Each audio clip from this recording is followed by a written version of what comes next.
Welcome to From the Shed End podcast with myself, T.Dot. As always, thank you very much for joining me. Before we get into the content, please make sure you like, share, subscribe. Let me know your thoughts in the comments about the Club World Cup. Now, obviously, we've got a massive game coming up tomorrow against Hilal. And also, a press conference was held earlier today, minus Thomas Tuchel.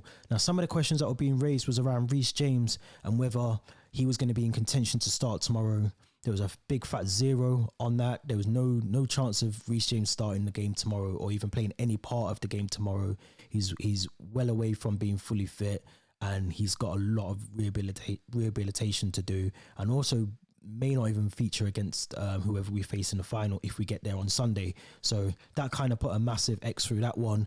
And if I'm honest, if you listen back to episode 52 from the Shed End podcast on Apple or Spotify, you'll hear that, I think that's the best option. My personal opinion, I would have kept him at home with Ruben Loftus-Cheek, who is still out injured as well. Ben Chilwell obviously coming through and doing a bit of his rehabilitation as well. There's three key players that we do need, if not at the back end of this season, fresh for the new, the next season, pre-season. So for me, it kind of doesn't make sense having Reece James there, but it is what it is. Who am I to question Chelsea backroom staff? But another key question that was raised during the press conference was around Mendy. Obviously, off the back of winning the African Cup of Nations with Senegal, he's due to link up with the team.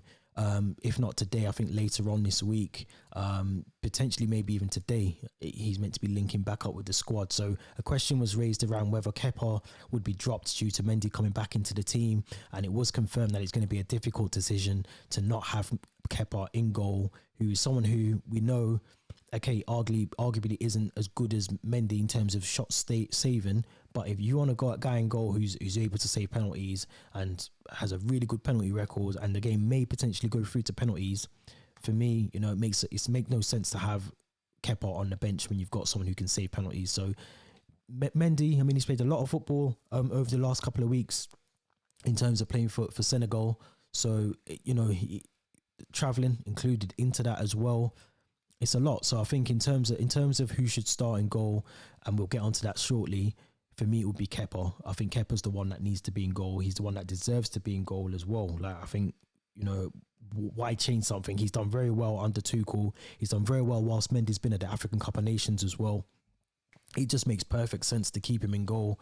And obviously another key player that we need to talk about. In fact, let's just get straight onto it. Let's just get straight onto the team. So the team that I've picked up on here, obviously I've gone for the five at the back. I've gone for Kepa in goal, who I think for me personally is, again, deserving of that position. I think he deserves to be there. Azpilicueta, who, yes, played 120 minutes. A lot of these players will have played almost 120 minutes, majority of them or some of them, during the game against Plymouth. But in my opinion, having Azpilicueta experience in a game like this is pivotal. So we need him there.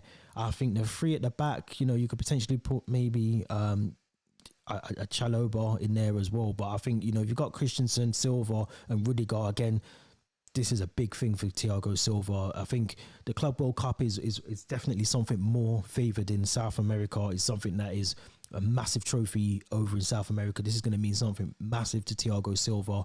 It's something that he's going to want to win with Chelsea. So I think having that experience in there, he's obviously had a lot of rest. He wasn't featured in the FA Cup game against Plymouth. Old head, wise head, someone who can, again, help with Christensen, help with Rudiger, someone who's experienced at the back. It's a no-brainer for me. So Rudiger, Christensen and Thiago Silva would be my back three.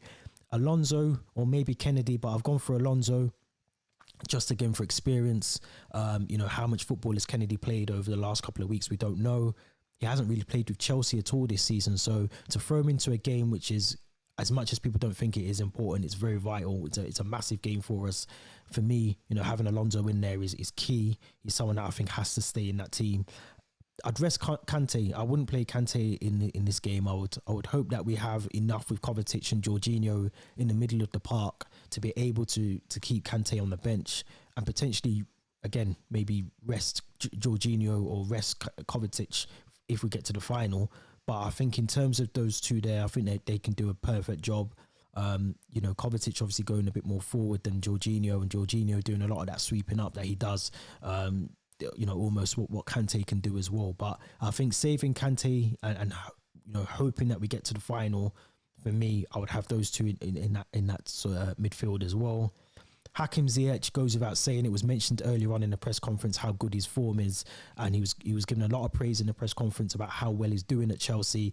He had a very turbulent start, in terms of injuries and in terms of his performances as well. But for me, he's slowly finding that form. He's playing a lot more regular football, which I think has helped with that consistency of the form that we've seen from him as well.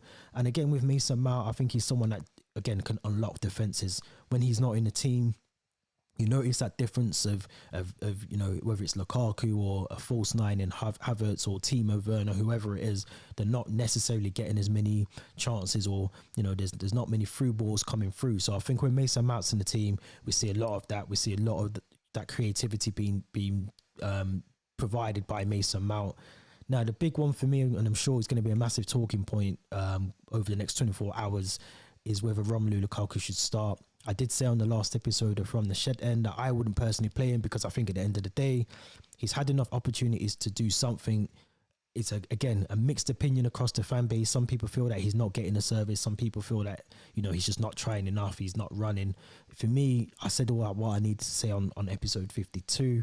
But I would go with Kai Havertz, who I think back to the Champions League final and how well he did and what he did. And some of the runs he makes off the ball, some of the space he makes between the lines as well. He's someone that in a game like this, against a team like Al Hilal, who again, hand on heart, I don't really know much about them, but I do know that they're a pressing team.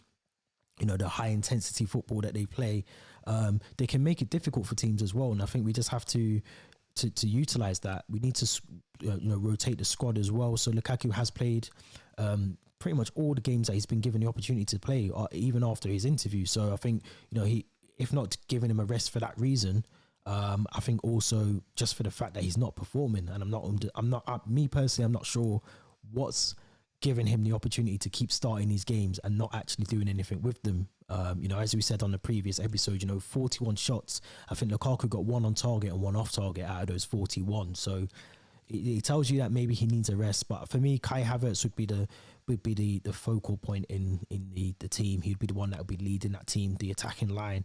And I expect a lot of difficulty from Al Hilal. I think they're a team that, again, we don't really know much about them, but we do know that they've got N'Golo, who's ex-Watford, ex-Manchester United. He had a very good spell at both those clubs, and he's someone that can cause difficulties to any defence, whether it's a back four or a back five.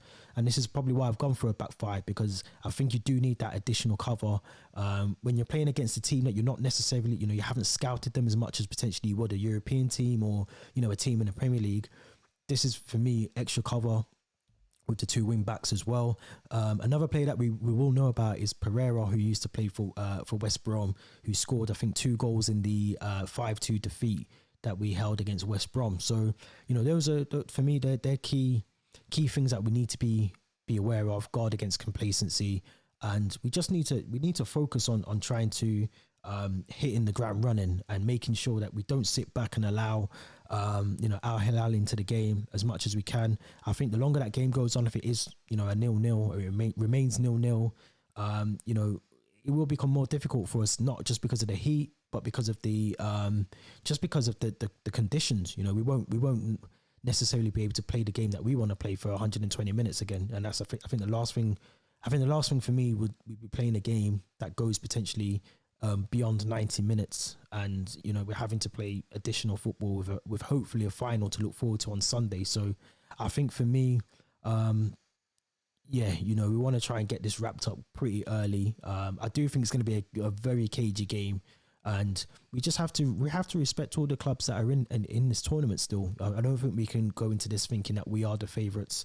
I know that was something that was mentioned in the press conference today, that we are the favourites to win this, but I think that's very sort of naive and maybe negative way of looking at it from an English bias, I suppose. We have to respect all the clubs that are in this still. They're there for a reason just as much as we are. So I think we have to be very aware of who we're playing. Al Hilal are not a team, you know, they've won the Asia Cup on numerous occasions. They're a team that we need to again, guard against complacency and understand who we're playing against as well.